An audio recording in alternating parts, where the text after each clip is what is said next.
যারা দেশকে অস্থিতিশীল করতে চায়, বিদেশি এজেন্ডা বাস্তবায়ন করতে এবং একটি গণতান্ত্রিক পরিবেশে প্রতিবন্ধকতা সৃষ্টি করতে চায়, তারাই গণভোটের নামে হ্যাঁ ভোট চায় বলে মন্তব্য করেছেন বিএনপির ভাইস চেয়ারম্যান বরকতুল্লাহ বুলু।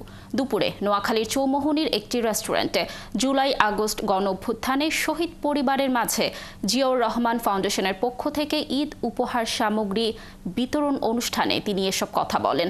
তিনি আরও বলেন, জাতীয় সংসদ নির্বাচনের মধ্য দিয়ে দেশের সংকট নিরসন করার বিকল্প কোনো পথ নেই।